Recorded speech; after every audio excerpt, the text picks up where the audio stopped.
오늘 말씀의 주제는 의인은 없다라고 하는 주제입니다. 의인은 없다. 본문 말씀 찾겠습니다. 로마서 3장 9절에서 10절까지의 말씀입니다. 로마서 3장 9절에서 10절까지의 말씀입니다. 찾으신 줄로 알고 함께 읽도록 하겠습니다. 한 목소리로 읽겠습니다. 시작. 그러면 어떠하냐? 우리는 나으냐? 결코 아니라. 유대인이나 헬라인이나 기록된 바 의인은 없나니 하나도 없으며. 아멘. 여러분, 요즘 MZ들이 쓰는 말 중에 알잘딱깔센이라는 말이 있습니다. 혹시 아십니까?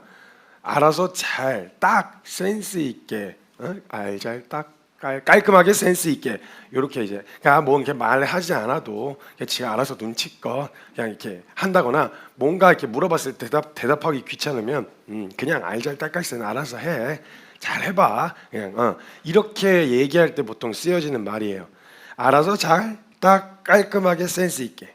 그러니까 내가 말하고 이야기하면 좀 민망하거나 없어 보이는 이야기들 있죠. 아, 이거 뭐 갖고 싶고, 아, 이거 먹고 싶은데, 뭐 이런 생각이 있는데, 나 이거 먹고 싶어, 나 이거 하고 싶어, 나 이거 사줘, 이렇게 얘기하기에는 좀 민망한 것들이 있단 말이죠. 그런 것들을 그 표정과 그 분위기와 아우라를 금방 눈치를 채고 그걸 이렇게 딱 갖다 주면은 와, 그냥 이런 걸 이제 알잘딱깔센이라 그러는 거죠.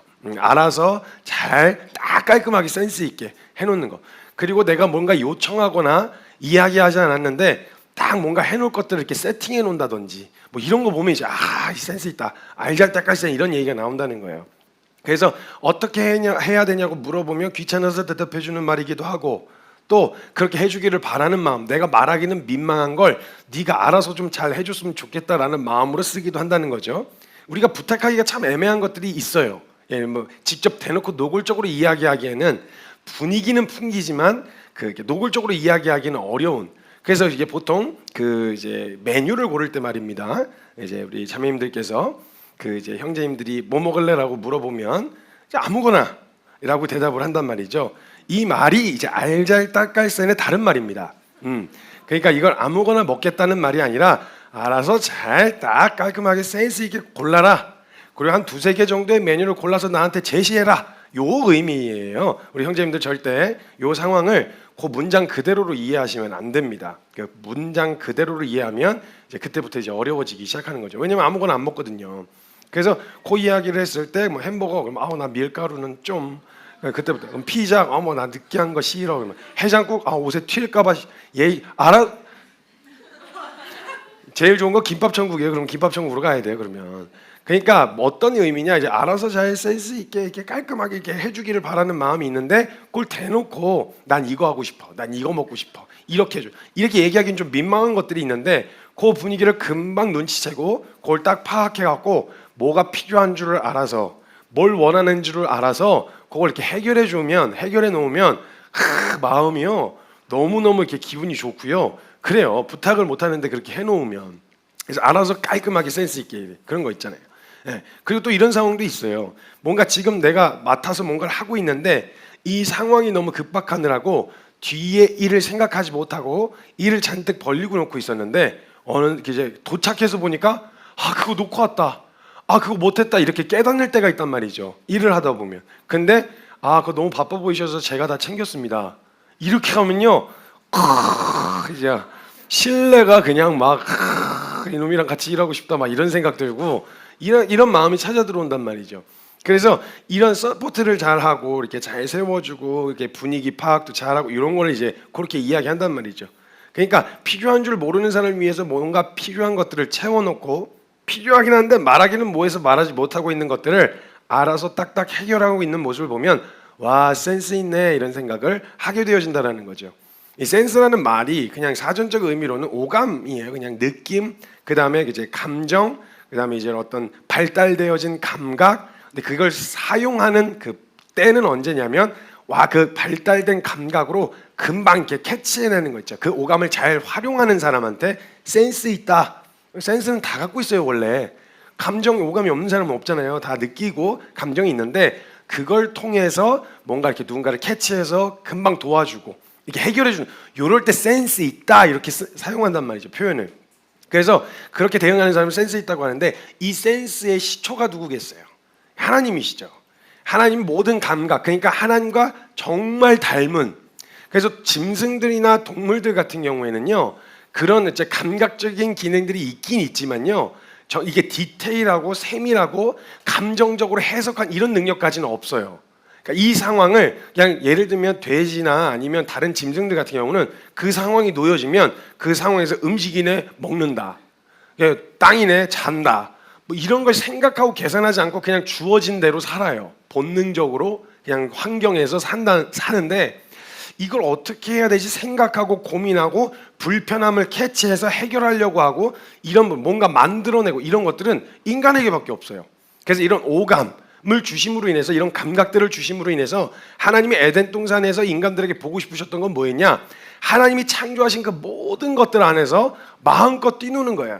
마음껏 뛰누고 봐요. 각자가 보는 것들이 있어요. 아담과 하와가 에덴 동산을 거니는 동안 보고 새소리를 듣고, 새소리나 물 흘러가는 소리, 그다음에 그 돼지, 호랑이 이렇게 우르릉거리는 소리, 그다음에 느낌, 예를 들면 꽃에 대한 꽃잎, 그다음에 푹신푹신한 이런 것들을 오감으로 다 느끼면서 이걸 스스로 하나님이 여기에 어떠한 하나님의 성품이 묻어 있는지를 스스로들 해석하는 거예요. 막 웅장한 거 보면 야, 하나님 크시다.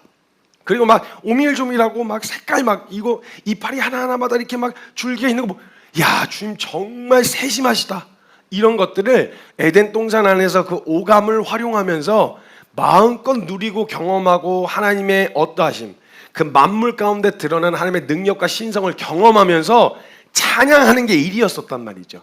그래서 이 감각을 전부 다 뭐에다 사용하고 있었냐면 하나님을 찬양하고 하나님을 예배하고 하나님을 알아가고 경험하는 일에 이렇게 쓰여졌단 말이죠. 그러니까 이 모든 것들이 사실 하나님의 형상을 닮은 하나님으로부터 온 것들이에요. 그래서 하나님이 느끼시는 느낌과 체감하는 것들을 성경에다가 감정적 표현으로 표현하신 데가 있어요.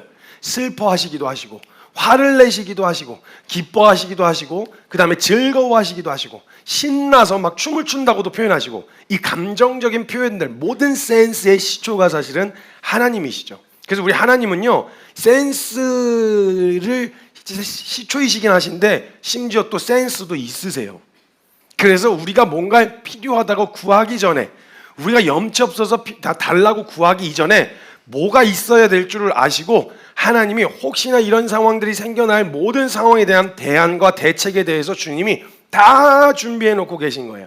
우리는 이런 생각을 합니다. 우리가 선택한 A부터 Z까지의 수많은 옵션들이 있는데 여기서 하나님의 뜻이 있는 한 길만 잘 선택해야지 그 외에 엄한 길로 갔다가는 내 인생 홀랑 말아먹는다, 이런 두려움이 있어요. 그래서 내가 어떻게 해서 잘 가야 돼, 내가 잘 분별해야 되고 내가 잘 선택해야 돼, 성경의 지식이 뛰어나야 되고, 그래서 하나님의 뜻을 잘 분별해야만 엄한 데 선택하지 않고 하나님이 기뻐하시는 뜻이 있는 길을 선택할 수가 있어.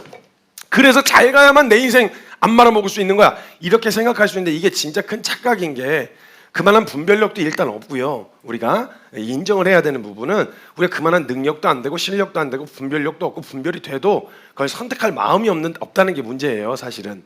근데 그래서 하나님께서는 우리가 어떤 연약함을 가지고 있고 어떤 영역에 있어서 필요한지를 다 아셨던 주님은요, 우리가 선택할 옵션에 A부터 Z까지 모든 옵션이 있다. 하나님은 전지 모든 것을 알고 계시고 전능 모든 걸 하실 수 있는 분이십니다. 그렇기 때문에 A부터 Z까지 선택할 모든 옵션에 대한 가장 완벽하고 완전한 대안과 대책을 주님은 이미 준비해 놓으셨다. 여러분, 선악과를 먹기 이전에 여러 가지 신학적 이야기도 있을 수 있지만 크게 원래 성경과 그 교리 안에서 벗어나지 않는다고 이제 같이 이야기를 나눴었던 이야기예요. 같이 이야기를 공부를 하고 나누면서 에덴 동산에서 선악과를 먹는 것만 정해져 있었을까라고 했었을 때, 하나님께서 우리에게 허락해 주셨던 선택과 자유의지와 주신 것들을 보면 자유의지는 살아계신 하나님, 그런데 이걸 그냥 섬기는 종과 주인의, 노예와 주인의 관계로 원하신 게 아니라 인격적인 관계의 사랑의 관계를 원하셨단 말이죠. 사랑의 가장 중요한 전제는 뭐냐? 능동성과 자발성입니다. 그렇기 때문에 이것을 보장하셔야만 온전한 사랑의 관계가 될 수 있기 때문에 성경의 근거로 봤을 때 신약에서도 예수님 얘기하시길 하나님을 사랑하고 이웃을 사랑하라고 하셨는데, 이건 명령이지만 능동적이고 자발성을 잃어버리면 사랑은 사랑이 될 수 없어요. 왜냐면 그 하는 모든 행위들이 다 의무감, 책임감, 해야 하니까 내가 벌 받기 싫어서 이렇게 하게 되어질 수밖에 없다는 거죠. 사랑은 철저하게 자발적이어야 돼요. 근데 주님이 이걸 원하셨다는 건 애시당초 지으실 때부터 능동성과 자발성을 기대하셨다라는 겁니다. 그리고 저희가 설교 때도 저희가 여기 키퍼처치 설교 때도 얘기했지만 선악과를 두신 이유는 선택할 옵션이 하나밖에 없다 그러면 뭘 굳이 고민을 하겠어요? 그게 사랑이라는 게 구분이 되질 않습니다. 그렇죠? 예를 들면 하나님밖에 없어. 그냥 많이 이렇게 생각하죠. 남자하고 여자가 있는데 무인도에 떨어졌어. 남자가 얘밖에 없어. 그래서 그냥 사는 거예요. 얘밖에 없어서. 그러니까 이 사람을 향한 사랑이냐? 뭐 그런 것까지는 잘 모르겠고 그냥 얘밖에 없어서. 남자라고 생겨본 게 얘밖에 없는데 어떻게? 근데 만약에 남자가 수십 명, 수백 명, 수천 명 중에서도 이 사람이다. 그럼 이 사람을 진짜 사랑하는 거죠. 그 숫자가 많을수록 이 사람 이외에 매력적인 게 많을수록 그 모든 매력적인 걸 보고서도 이 사람이라면 그 어떤 것보다도 이 사람을 사랑하는 그 사랑의 순전함이 더 드러나지 않겠어요? 그러니까 하나님은 그 스스로 하나님을 사랑하는가에 대한 확인할 수 있는 기준이 필요했죠. 하나님 이외의 또 다른 선택지. 하나님 이외의 또 다른 선택지요. 선악과 자체가 그게 뭐라고 하나님과 비교 대상이 될 수 있겠어요.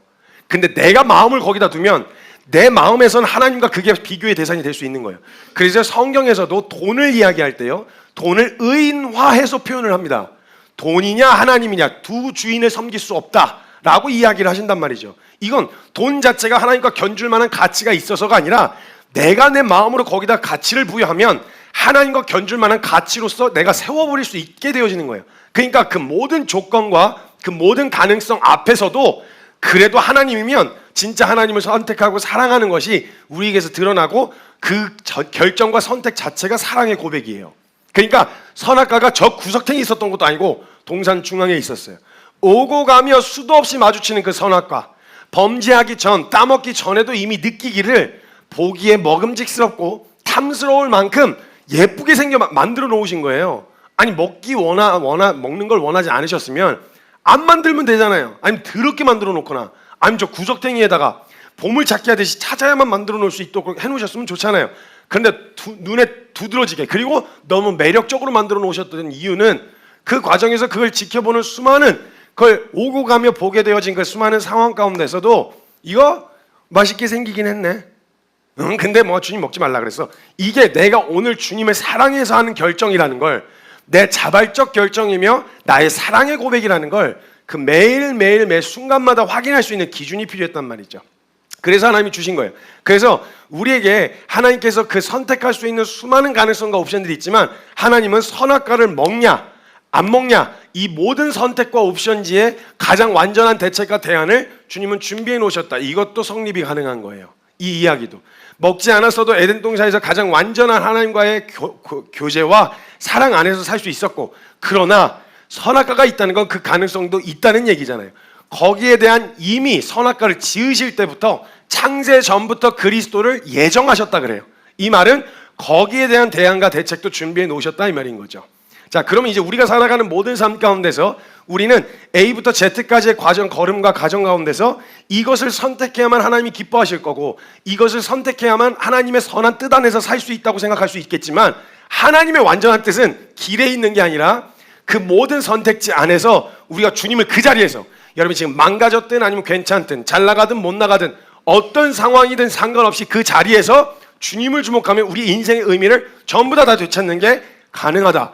그러니까 A부터 Z까지의 주님만 함께 하시면 A부터 Z까지의 그 모든 걸음이 다 완전한 대책과 대안을 가지신 하나님의 뜻 안에서 살아갈 수가 있다. 그래서 하나님 정말 센스 있게 모든 걸 다 준비해 놓으신 거예요.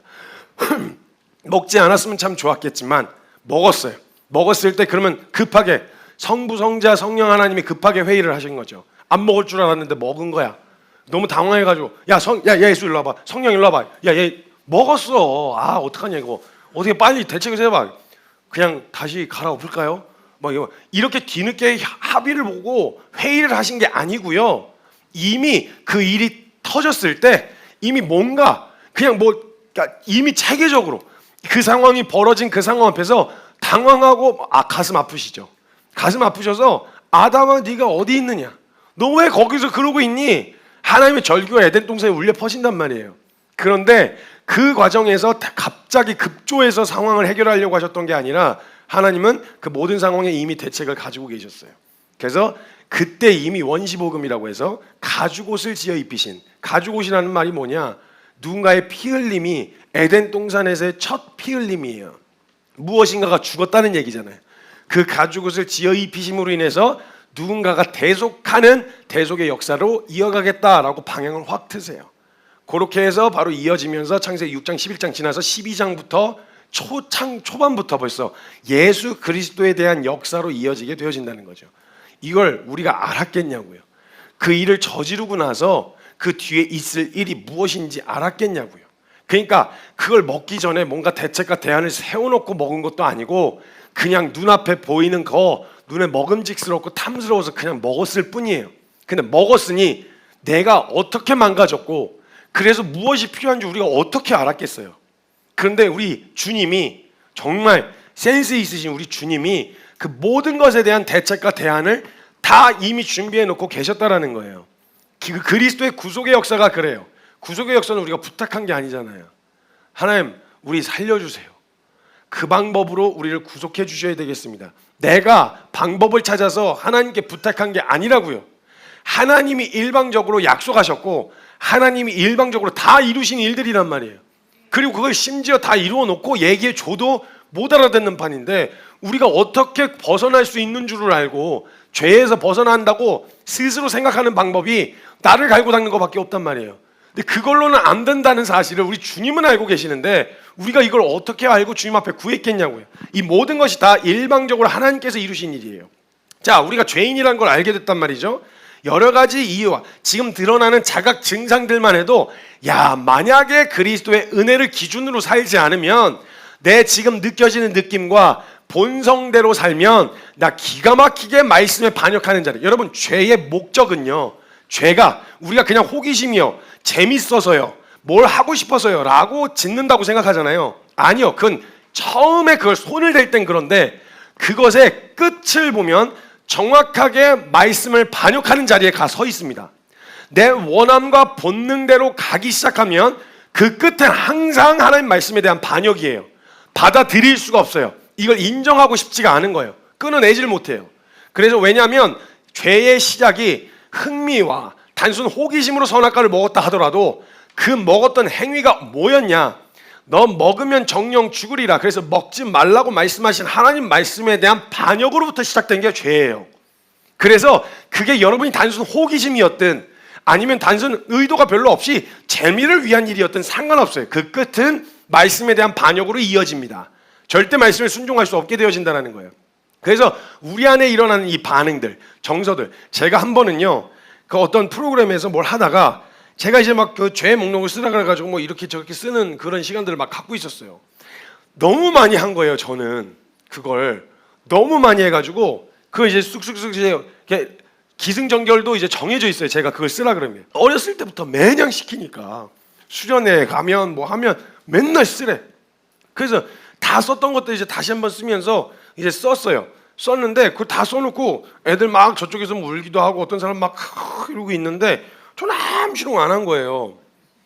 그리고 제가 그냥 앉아가지고 저 사람 우네, 얼마나 더러운 죄를 졌으면 저럴까, 혼자 이러고 있는 거죠. 전혀 반응이 없는 거예요. 그래서 이걸 언제까지 해야 되나, 뭐 이런 걸 계속 해야 되나, 이게 의미가 있나, 막 이런 생각이 찾아드는데 뒤통수를 한 대 딱 맞았어요. 누가 때린 건 아니고 주님이 뒤통수를 그냥 딱 한 대 치시는 거면서 깨닫게 하신 게 뭐냐, 이게 내가 성경을 믿고 있고 내가 하나님을 믿고 있다면 성경의 기준으로 살잖아요. 분명히 지금 내가 쓴 죄들은 성경의 기준으로 죽어야 할 죄임이 맞아. 근데 기가 막히게 제가 얼마나 죄 친화적이냐면 감정이 죄를 죄로 여기질 않는 거예요. 아무렇지도 않은 거예요. 이게 분명 죽어야 할 죄라는 거에 대한, 내가 죄인이라서 그런 열매를 맺을 수밖에 없다라고 하는 것에 대해서 분명히 보고 있는데 그래서 어쩌라고. 이게 뭐 제가 얼마나 감정과 양심이 화인을 맞았냐면 이거에 반응이 안 되는 거 발견하면서 와, 거기서 제가 깨달았어요. 내가 죄인이구나. 야, 죄가 죄처럼 여겨지지도 않네. 온갖 변명과 합리화로 나를 포장하고 둘러대는 바람에 죄가 죄처럼 여겨지지도 않아요.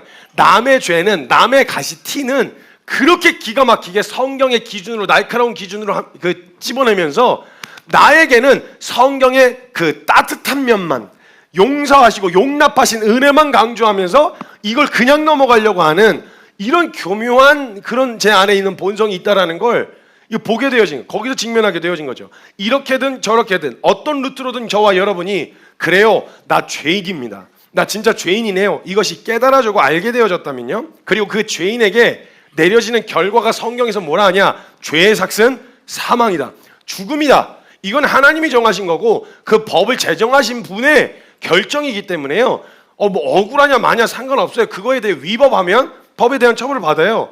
어떤 이유였던 과속카메라 빨리 지나가면요, 저 지금 똥 마려워 갖고요, 제가 죄송해요.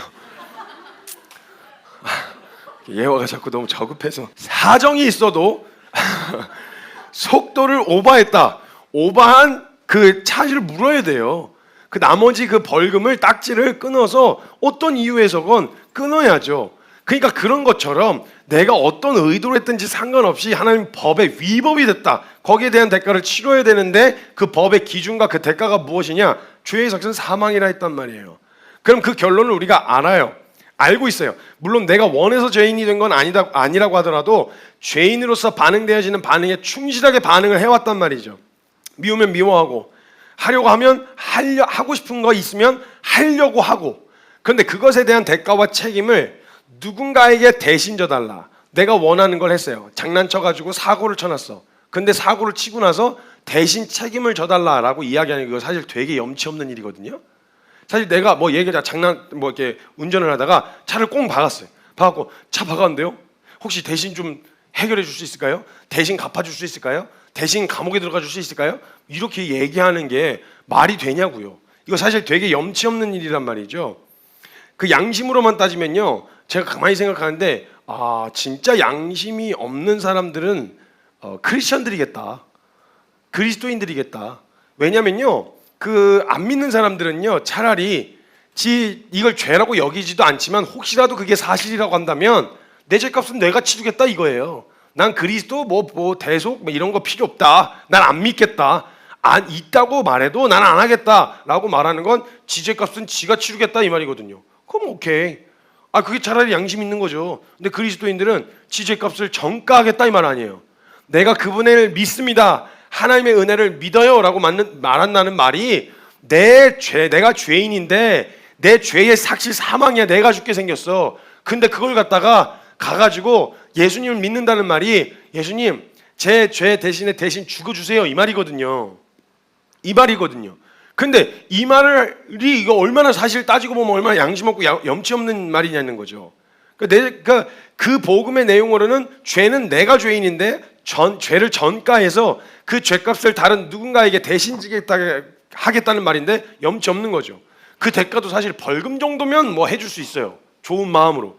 근데 대신 죽어라, 무기징역으로 평생 감옥에서 썩어라, 이걸 어떻게 해주겠냐. 아무리 친한 친구도 이거 쉽지 않을걸요. 그래서 형제를 위하여 목숨을 버리는 것보다 더 큰 사랑이 없다고 말씀하신 이유가 그거예요. 누가 그걸 해줄 수 있겠냐는 거예요. 벌금 정도는 오케이, 보증 정도는 보증하시면 안 돼요. 보증을 서시면 안 되는데, 보증 정도는 뭐 그냥 좋은 마음으로 해준다 쳐. 근데 대신 죽을 수 있다, 이건 진짜 이거보다 더 큰 사랑이 없다고 말씀하시는 거예요. 진짜 만약에 우리가 그런 상황에서 목숨 내놔달라고, 나 대신에 대신 죽어달라고 요청하면 지가 알아서 죽겠다 그러면 모르겠는데, 그리고 내가 막 같이 내가 할게 아니야 내가 할게 서로 그러고 있는데, 내가 하려고 했는데 먼저 죽어버리면 그러면 할 말이 없는데 대신 죽어달라 그러면 이건 진짜 염치 없고 부탁할 수가 없는 일 아니에요? 그러니까 우리가 죄의 문제에 딱 둘러 빠졌을 때 하나님이 아무런 조치를 취해놓지 않으시고 가만히 계셨으면요, 우리 진짜 양심 없고 염치 없는 인간들 되는 거예요. 하나님, 혹시 그 옆에 계신 아들 좀 보내주실 수 있을까요? 이게 그분이 아니면 제가 살 길이 없다는데 혹시 대신 좀 잡아주실 수 있어요? 이걸 부탁한다는 게 말이 됩니까? 말이 안 되는 얘기예요. 주님이 먼저 알아서 해놓지 않으셨으면 이건 우리가 알 수도 없었고 구할 수도 없는 내용이었단 말이에요.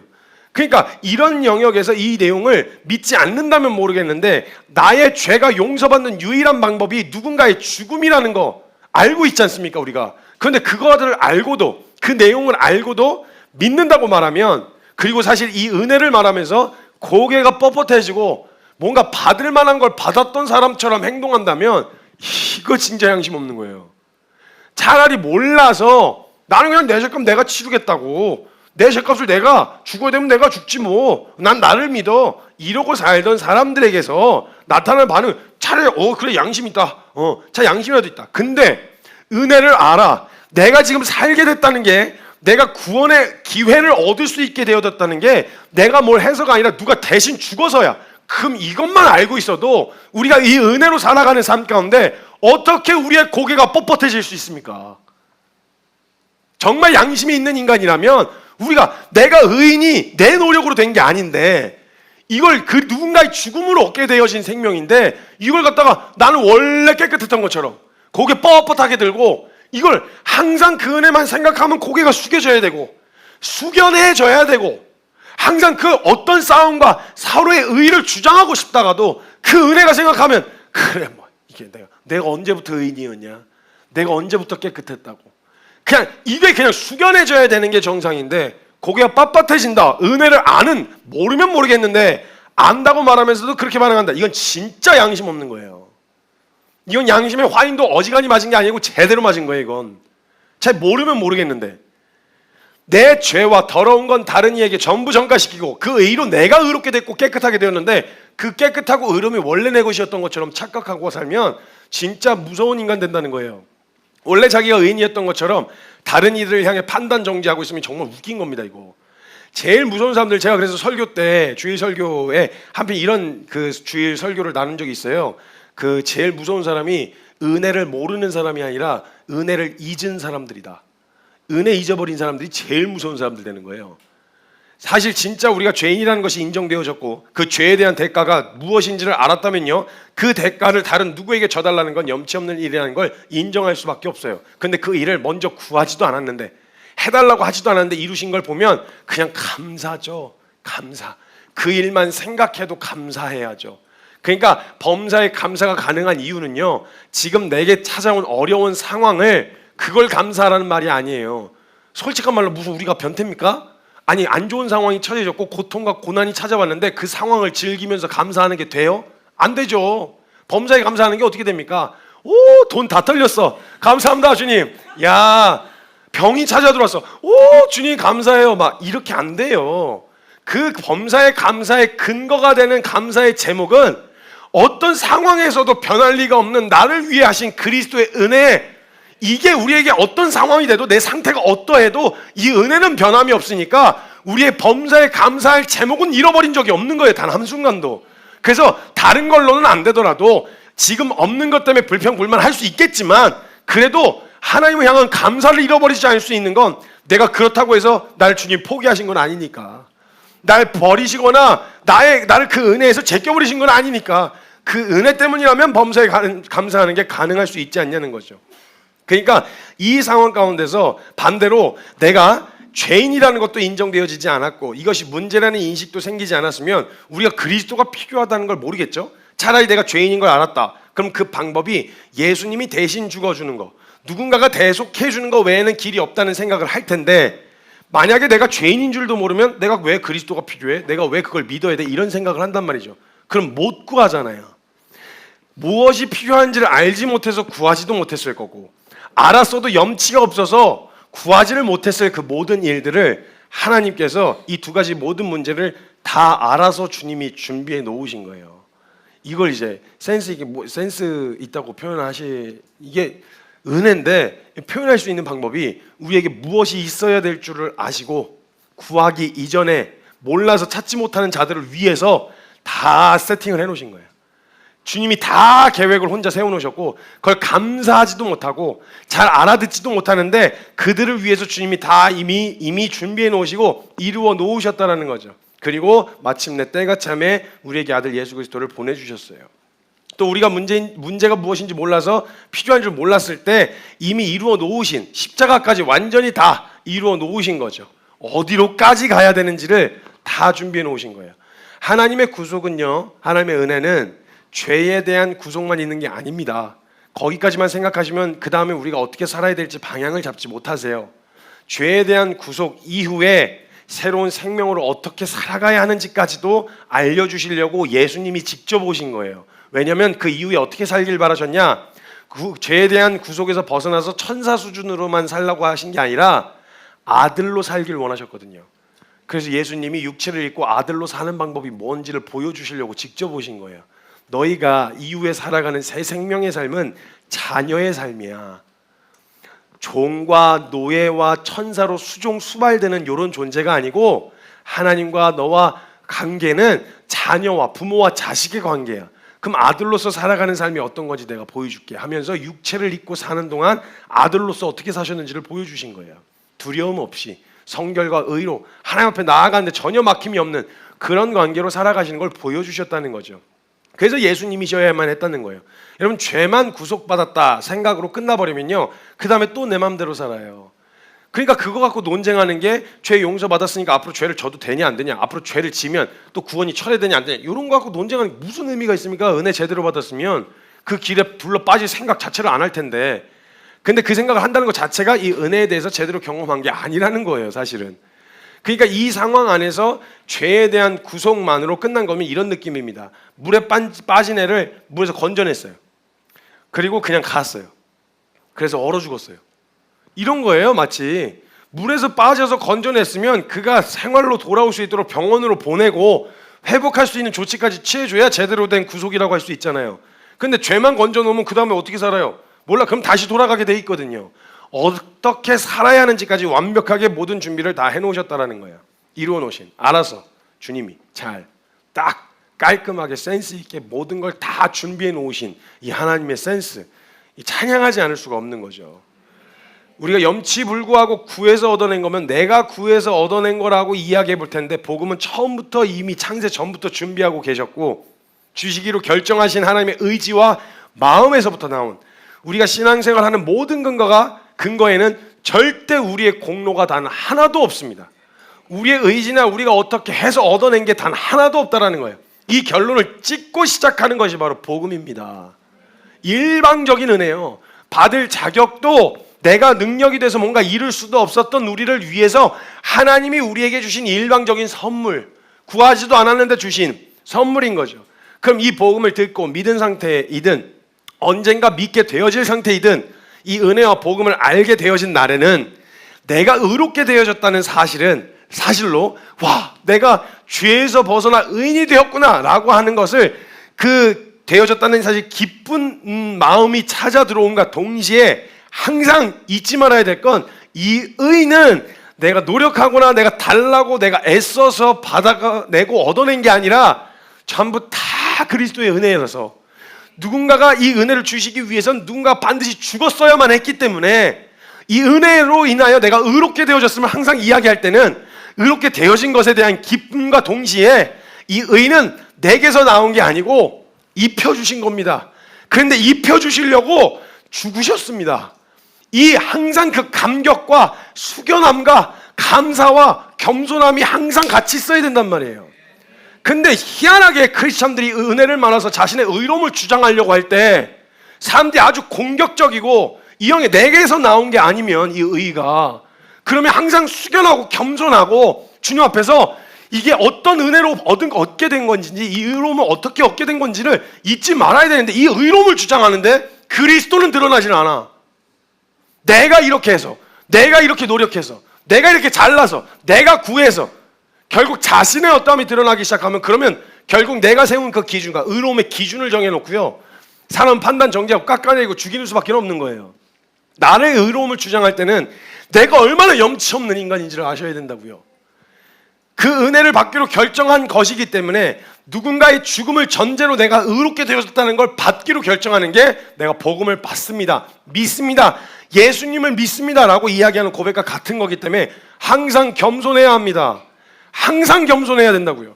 나의 의로움과 동시에 하나님이 일방적으로 이루신 은혜 때문에 그렇게 되었다는 걸 동시에 이야기할 수밖에 없어요. 그래서 결론이 나의 의로움이 드러나진 않고 의롭게 하신 은혜가 결론으로 드러나야 한단 말이에요.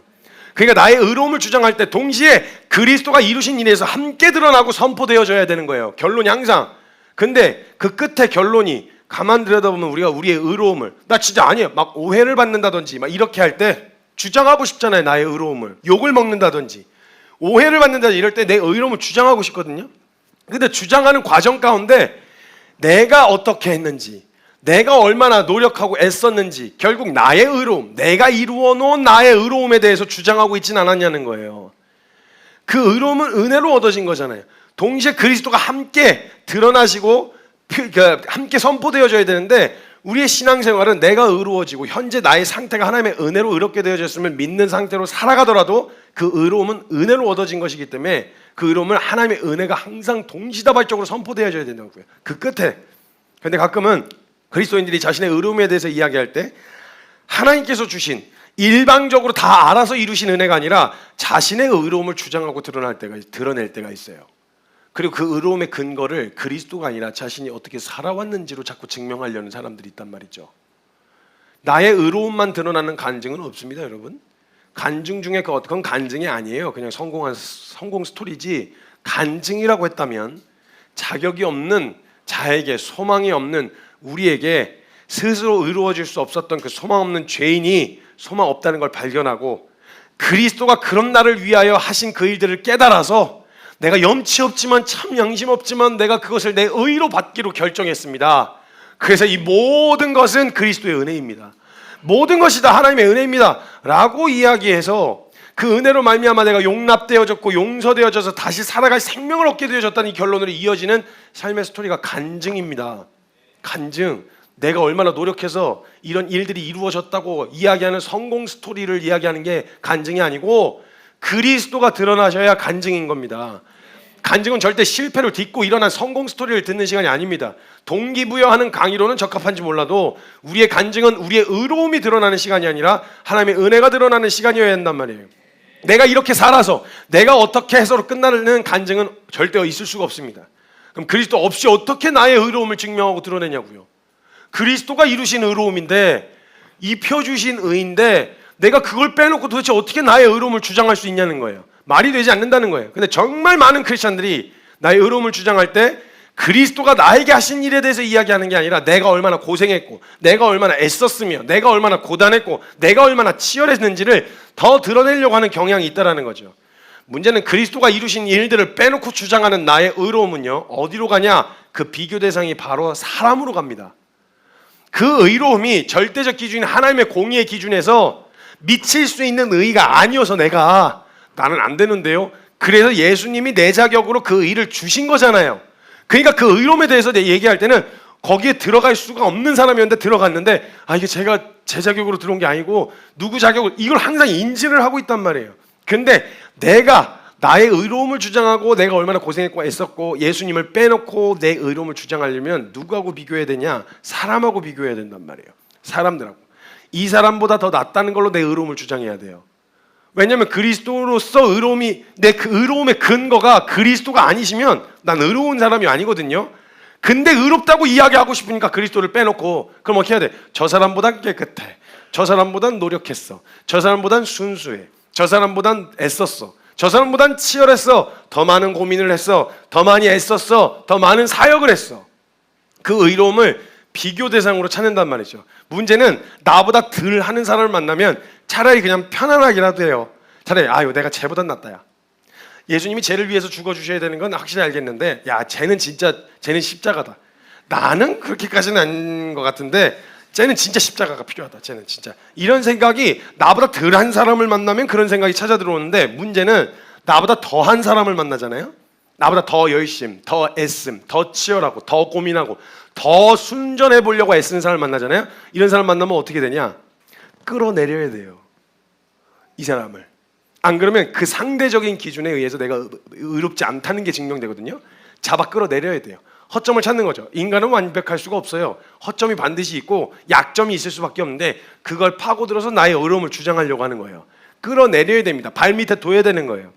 그 비교 대상을 사람으로 두고 그 이야기, 내가 다른 사람들보다 고생했고, 다른 사람들보다 있었고, 다른 사람들보다 고단했고, 다른 사람들보다 치열했다 로 스토리가 이어지기 시작하죠. 내용 중에 잠시 잠깐 예수님의 은혜에 대한 이야기가 등장하긴 하지만 그 내용을 가만 들어보면 그냥 결국 자기 자랑이구나, 자기 의롭다는 얘기구나, 뭐 이런 얘기로 이어진다는 게 듣는 이로 하여금 그 느낌을 지울 수가 없는 거예요. 전반적인 모든 스토리가 나로부터 시작해서 나의 어떠함으로 끝난다면 한 가지 점검해야 되는 건 내가 이야기하고자 하는 게 내 의로움을 주장하고 싶은 건지, 나는 의로울 수 없는데 의롭다 하신 이 은혜를 이야기하고 싶은 건지는 점검을 해봐야 된다는 거예요. 우리가 이 받은 은혜를 잊고 있을 때 자주 나타나는 태도가 바로 오늘 나의 의로움 그 자체를 주장하는 거예요. 예수님 빼놓고 나의 의로움. 예수님 빼놓고 내가 의로울 수가 없는데 내가 의롭다고 예수님 없이 설명하고 증명하고 싶은 거죠. 그러려면 내가 얼마나 애썼는지를 설명해야 되거든요. 내가 얼마나 노력했는지를 설명해야 되고, 내가 얼마나 순전한 마음으로 이걸 선택했는지를 이야기를 해야 되거든요. 그러니까 그 이야기 자체를 주장하게 돼야 돼요. 여러분, 난 의로운 사람입니다, 난 의롭게 됐습니다, 이걸 주장할 대상은 사단이에요.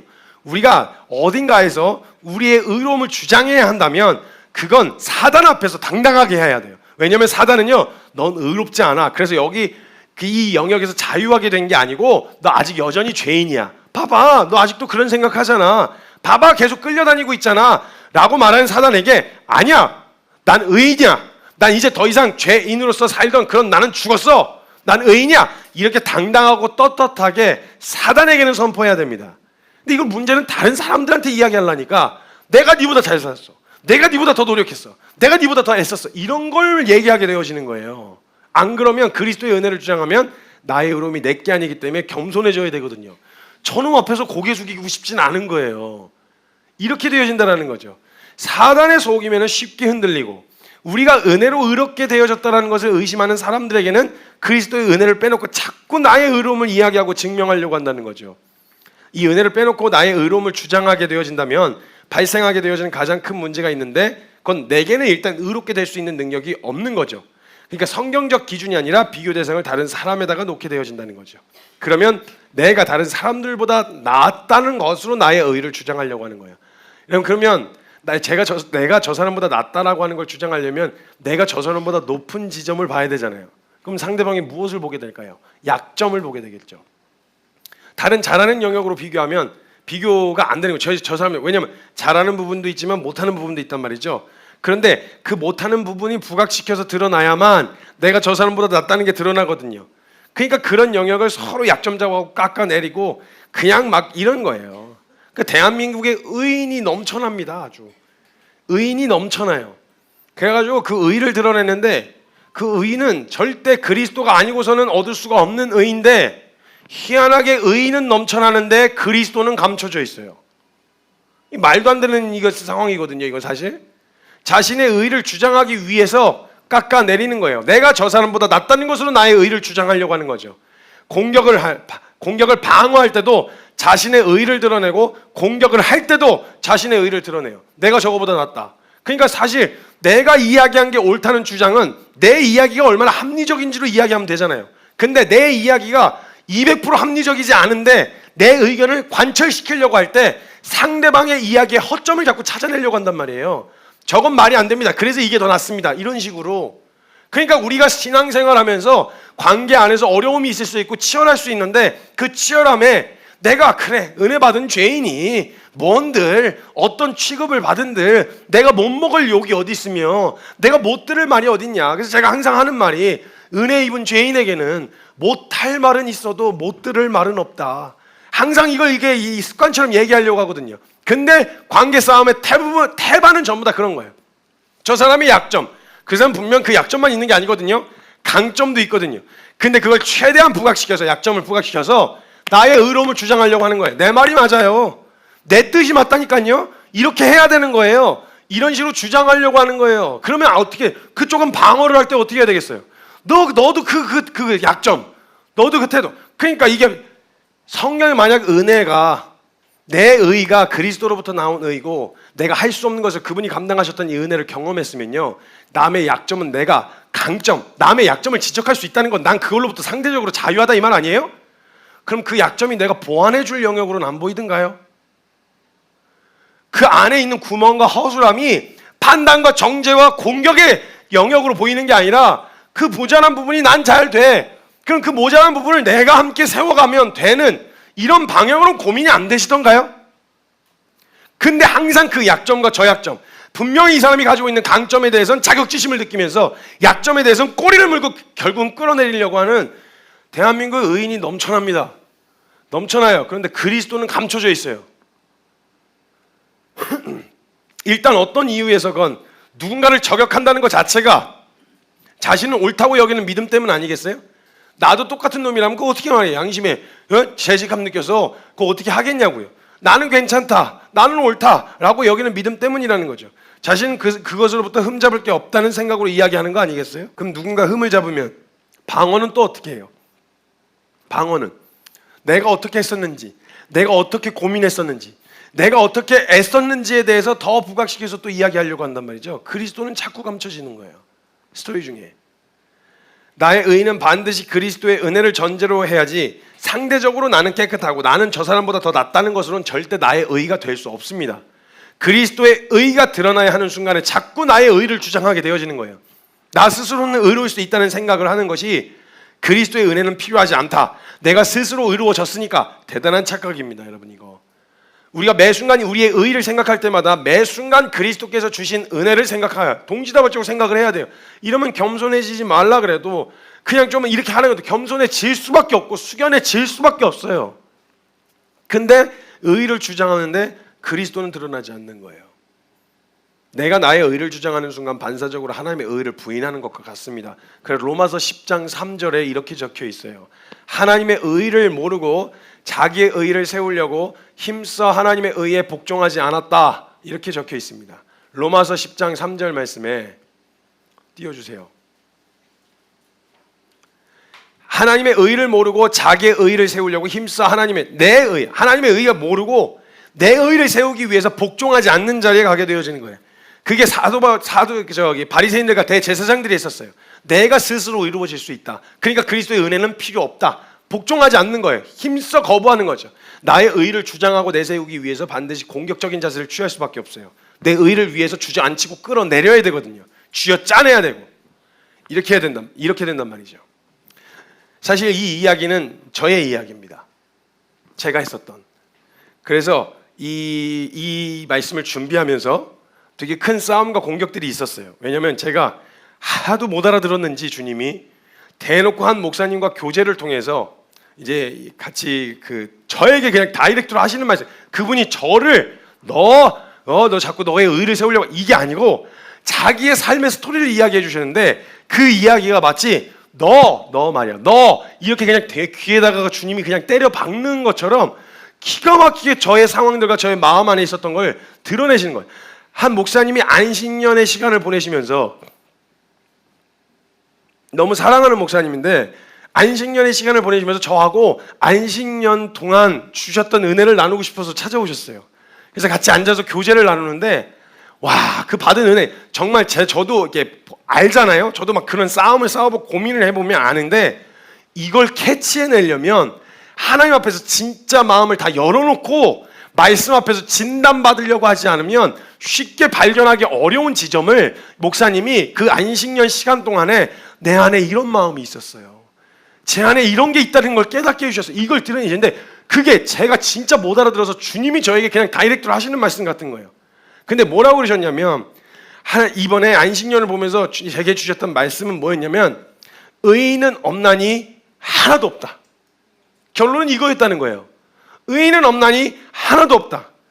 그걸 인정하지 않고 자기 스스로가, 목사님 스스로가 얼마나 내가 의로워지려고, 그리스도의 은혜로서 의로워지는 게 아니라 나 스스로서 의로워지려고, 엄청 큰, 한국의 이제 10손가락 안에 드는 그 큰 교회예요.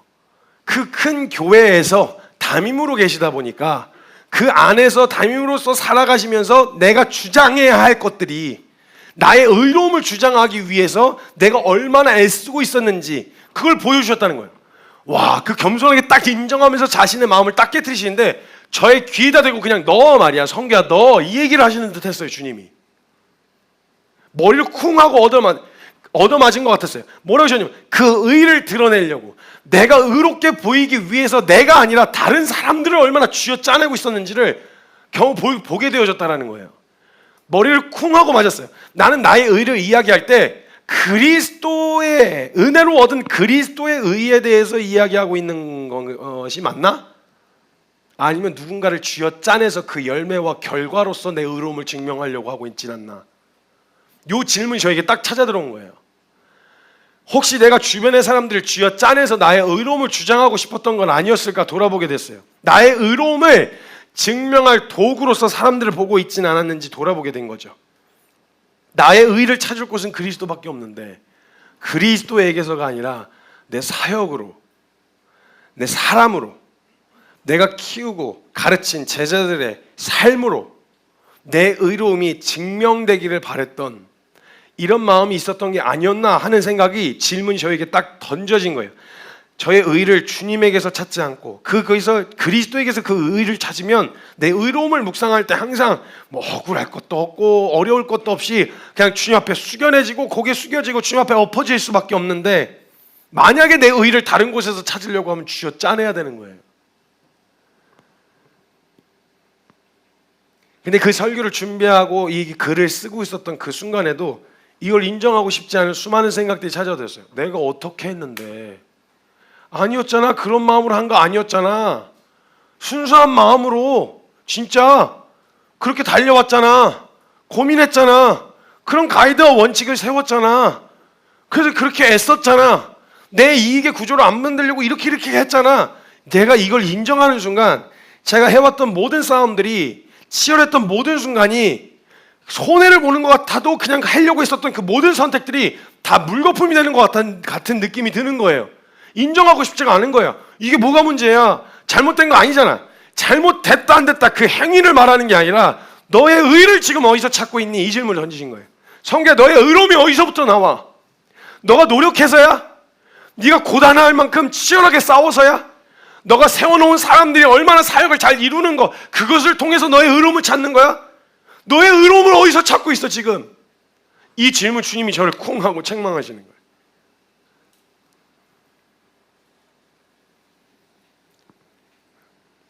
그 모든 노력과 그 최선들이 물거품이 되고 무의미해지는 것만 같았던 나의 의로움을 증명해 줄 대상이 그리스도가 아니라 사역자들을, 그리고 교회 성도님들을 도구로서 보고 있진 않았는가? 어떻게든 쥐어 짜내서 큰 기도 소리와 좋은 예배와 좋은 헌신하고 뛰어드는 그런 모습들을 통해서 주님 앞에서 기꺼이 뛰어드는 모습, 봐봐 우리가 이런 가치로 사니까 사람들이 이렇게 반응하잖아, 이 이야기를 하고 싶었던 거 아니었나? 정말 내 마음 가운데 순전하고 온전한 마음으로 그 한 사람이 그리스도의 은혜가 너무 영광스럽고 그 의로움에 너무 감격이 돼서 뛰어들어 그 안에 살게 되어지는 그 삶을 바라는 마음으로 한 거 맞나? 내 의의를 거기서 찾고 있진 않았나? 물론 제가 이렇게 했다고 성도님들, 이곳에 계신 성도님들과 사역자들의 걸음이 무의미해진다는 말이 아니에요. 제가 불쌍해지는 거죠. 제가 여러분들 순종은, 성도님들의 순종은 순종으로 받으실 건데, 제가 제 의의를 그것으로 드러내고 증명하고 있었던 제가 비참하고 제가 불쌍해지는 인생이 되는 것일 뿐, 여러분들 뭐가 잘못됐다는 건 아니었어요. 제가 하나님 앞에서 나의 의의를 어디서 찾고 있었나? 저 사람보다 더 낫다, 저 사람보다 더 희생했다, 사역적인 결과와 열매와 결론들로서 나는 이렇습니다 라는 걸 주장하고 싶진 않았는가? 수많은 사람들이 제가 워낙 그 두문불출을 하고 메시지만 전하고 두문불출하고 잘 안 나오고 만남이 없다 보니까 오해가 많아요. 그리고 공격도 많고요. 자기 나름대로 생각하고 싶은 대로 근데 실제로 사는 삶을 보고 나면요, 사람들이 이렇게 숙연해진다고 하더라고요. 저는 이게 제가 하면서 이제 사역해왔던 그 지난 시간들을 쭉 보여줘요. 오시면 쭉 이야기를 해줘요. 그러면 그렇구나, 그렇게 치열하게 살고, 이러면 제가 뭔가 오해를 풀었다, 안심이다, 뭔가 우리가 이렇게 해와서 이런 결론들, 이런 사역들, 봐봐 이게 다른 의도가 아니면 뭐겠어? 정말 주님 앞에 해보려고 하는 마음이 아니면 순수한 의도가 아니고 어떻게 이렇게 할 수 있겠어? 이걸 보여주면서 저의 의로움을 주장하고 싶은 마음이 있었다는 걸 보게 된 거예요. 제가 항상 그랬거든요. 난 다른 거 하고 싶지 않아. 너희들이 마음껏 꿈꾸는 거 자발적으로 그 모든 사역들을 만들어냈으면 좋겠다. 사역자들에게 그렇게 이야기를 했거든요. 근데 정말 내가 시킨 게 아니라 그들이 원해서 시작한 일 맞나? 이 생각이 문득 들어오는 거예요. 교회 안에서 있는 사역들, 그리고 그 외에 저희가 하고 있는 교회를 가고 어느 사역을 하고 그걸 섬긴 사역자들과 우리 성도님들의 마음 자체는 문제가 없습니다. 그걸 말하는 게 아니에요. 정말 그건 주님이 순종으로 받으셨는데 제가 정말 그 사역을 제안하고 그 이야기를 할 때 이 사람들이 정말 하나님의 마음을 품고 스스로 자원하여 뛰어들기를 바라는 마음으로 뛰어들었던 게 맞나? 아니면 내가 쥐어 짜내고 있었던 거 아니었나? 이 결과가 나와야 되니까, 이 열매가 나와야 되니까 쥐어 짜내고 있었던 건 아니었나? 그러니까 우리의 이상적인 고백들과 외침들을 뒷받침해줄, 내 말이 맞다는 것을 증명해줄 도구로서 내가 대하고 있었던 건 아니었나? 이걸 주님이 드러내시는 거예요. 그리고 결론은 당연히 주님 앞에 엎어질 수밖에 없었고, 그 모든 사역들과 모든 역할과 그리고 저의 모든 권한과 이 모든 것들을 주님께 위탁하고 주님께 맡겨드리는 기도를 올려드릴 수밖에 없었어요. 그래서 모든 저에게 한 가지 가지고 있는 권한이 사역을 올스탑할 수 있는 권한이 있습니다.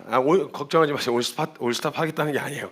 그것마저도 제가 그런 모든 영역에서 그 역할들을 감당하고 있었던 영역들이 있었는데 제 안에 그런 마음이 생겼어요. 만약에 이것으로 나의 의로움을 주장하고 싶었던 마음이었다. 그렇다면 그걸 과감하게 주님 앞에서 맡겨드리고 의탁드려야 되겠다는 생각이 되어졌어요. 제가 사실은 그런 생각이 있었거든요. 저가 이제 교회 사역을 하면서 마음을 지켜보겠다고, 하나님께서 이렇게 태도를 고수해 보겠다고 이렇게 어느 정도의 성도님들하고도 선을 긋고, 사역자들 1년 전까지만 해도 사역자들하고도 선을 그었었어요. 왜냐면 이제 이게 제가 휘둘리기가 너무 쉬운 사람이라 그 마음 지켜보겠다고 그렇게 했었던 거였거든요. 그러면서 제가 어떤 문제가 생기면 나 안 해. 나 이거 안 해. 나 뭐 하려고 해. 나 이거 하는 거 다른 의도 없는데 이거 내가 뭔가 얻으려고 하는 것도 아니고 이럴 거면 안 해. 나 이러면 안 할 거야. 나 그만두고 내가 뭐 대표 자리도 내려놓고 나 이건 별로 그 고민거리가 아니야. 난 이렇게 하려고 했었던 게 아니고 이렇게 얘기를 하고 있는데 저희 그 가장 가까운 우리 먼저 생각해야 될 우리 성도님들과 사역자들에게 상처를 주면서 제 의로움을 주장하고 싶었던 거죠. 나는 다른 의도가 없었음을 강경하게 이야기를 하려고. 근데 주님이 그때 그 말씀을 내가 너 언제 그만하라 그랬어.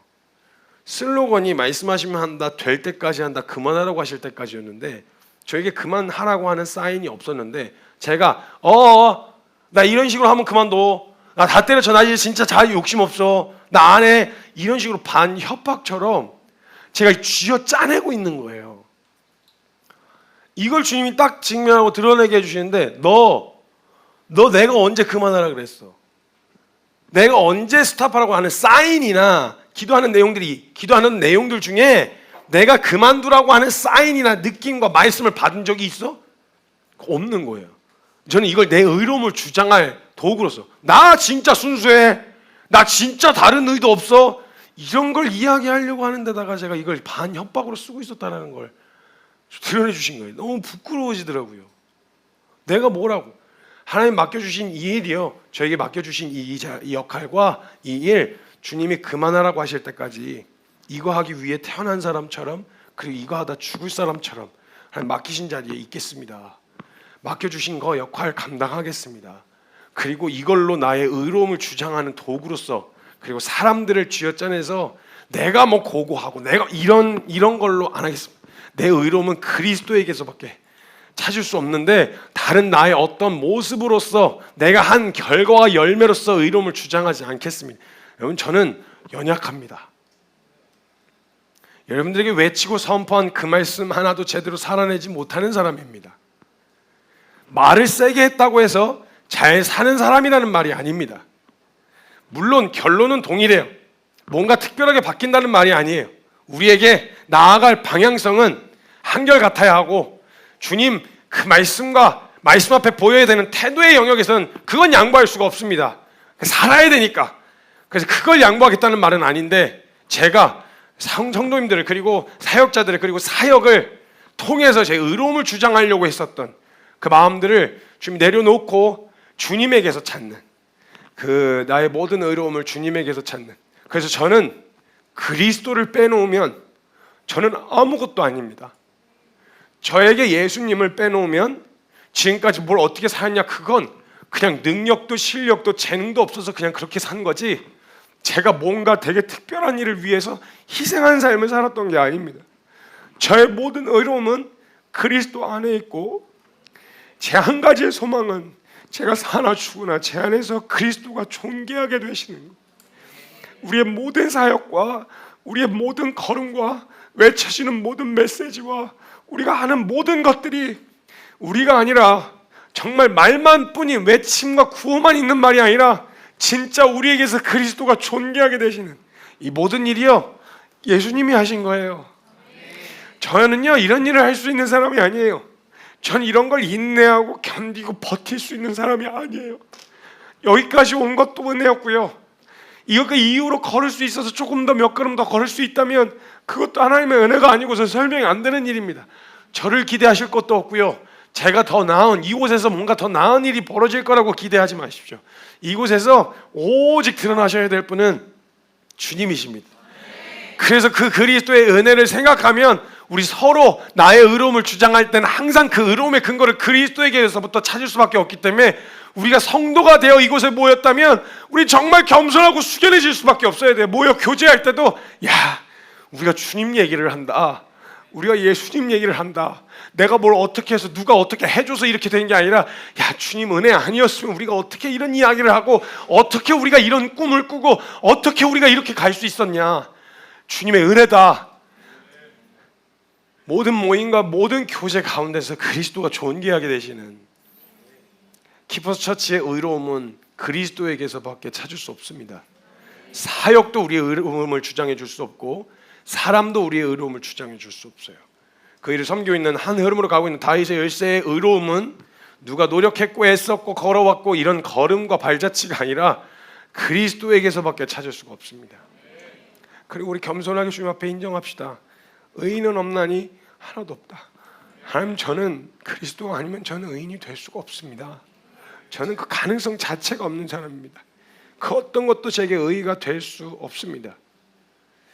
나의 의로움을 뒷받침하는 근거는 사역도 아니고 나의 삶도 아니고 내 사람도 아니고 내가 어떤 결정을 했고 어떤 태도로 섰는지가 저의 의로움이 아닙니다. 오직 그리스도만이 저의 의로움이십니다. 그 선택을 하게 하신 그리스도, 그 일을 하게 하신 그리스도, 그것을 가능하게 하신 그리스도, 우리 모든 걸음 끝에 그리스도만 드러나셨으면 좋겠습니다. 제가 한 그 영상에서 나침판이라는 프로그램에서 그때 이제 나갔는데 어떻게 어떤 삶을 살고 싶냐고 저에게 물었어요. 그때 제가 마지막으로 이야기했던 말이 그 말이었어요. 제가 젊어서 은혜로 시작했던 이 걸음이 마지막 날에 돌아볼 때 젊은이들에게 은혜로 사는 게 가능해, 은혜면 되더라고, 그걸 이야기해 줄 수 있는 삶을 살고 싶다고 제가 이야기했었거든요. 마지막 순간에 모든 것이 하나님의 은혜입니다라고 고백할 수 있는 그 고백, 그 고백 다시 한번 생각나게 하시면서 우리의 모든 의로움의 근거 예수 그리스도에게 있습니다. 의인은 없나니 하나도 없습니다. 우리에게서는, 우리 스스로서는 그렇습니다. 우리 항상 겸손해야 합니다. 우리가 사랑할 수 있는 모든 에너지, 내가 노력했다는 걸 절대 의삼으시면 안 됩니다. 그럼 까고 공격하고 끌어내리는 것밖에 안 돼요. 우리 안에 항상 의인은 없나니 하나도 없다. 나의 의로움은 그리스도에게서 찾을 수 있다. 그 앞에 우리 함께 설 수 있었으면 좋겠습니다. 제가 잠깐 같이 좀 기도합시다. 그렇게 애쓰고 노력하고 하다 보면 자꾸 그 열매로서, 결과로서 나의 노력이 무의미하지 않았음을 증명하고 싶은 마음이 자꾸 생기더라고요. 욕심이. 그래서 그 결과가 나타나지 않으면 내 의로움을 막 주장하면서 막 더 쥐어짜내게 되어지는, 주님이 저에게 물으신 거예요. 성규야, 너의 의로움을 자꾸 어디서 찾고 있니? 왜 자꾸 스스로 의인이 되려고 하니?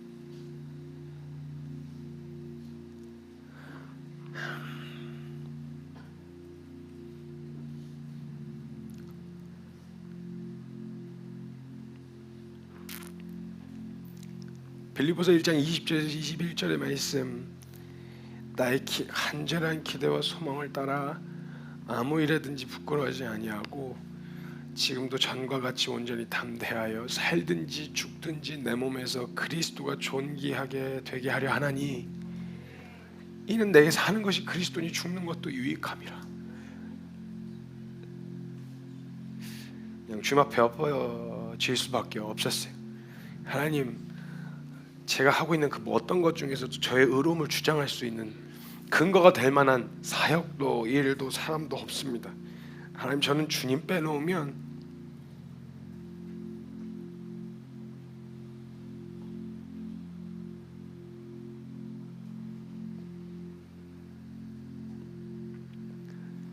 소망 없는 죄인 그 자체일 뿐입니다. 내가 무슨 말을 외쳤냐, 내가 어떤 설교를 했느냐, 이게 내 의로움을 증명해 주지 않습니다. 성도님들, 그걸 기대하지 마세요. 그걸 기대하시지도 않겠지만 내가 그런 말을 했으니까, 내가 그런 말을 외쳤으니까 나는 괜찮은 사람, 깨어있는 사람, 혹여라도 제 마음 가운데 그런 마음이 있었다는 것을 주님이 드러내 주시고 다시금 나의 의로움을 그리스도에게서 찾는, 그래서 하나님, 모든 사역 멈추라고 하시면 멈추겠습니다. 모든 역할 내려놓으라고 하시면 내려놓겠습니다. 그러나 이 자리에서 만약 주님이 허락하셔서 두신다면 제 의로움을 위해 하는 일이 아니라 저 같은 놈을 위해서 있어야 할 줄 알고 주셨던 그리스도의 은혜만, 나의 의가 되어주신 그리스도의 은혜만 드러나는 주님 삶이 되게 하여 주십시오. 하나님, 우리 기뻐처치 안에 그 모든 사역 안에 누구의 의로움도 누구의 애씀도 누구의 의도 드러나지 않고 이런 우리를 이런 자리에 세우신 하나님의 의, 그런 꿈을 꾸게 하신 하나님의 의, 거기서 참고 견디고 우리를 지켜주셨던 하나님의 은혜가 드러나게 하여 주시옵소서. 주님만 존귀하게 이곳에서 주님만 영광 받으셨으면 좋겠습니다. 우리 주님 앞에 함께 기도하며 나아갈 때 하나님, 우리의 의가 되신 그리스도만 드러나십시오. 어떤 것도 나의 의로 삼지 않고 오직 그리스도에게서 나의 모든 의를 그리스도에게서 찾게 하여 주십시오. 그런 마음으로 우리 같이 각자의 고백과 마음을 담아 주님 앞에 함께 기도하며 나아가도록 하겠습니다. 함께 기도합시다. 하나님, 주님,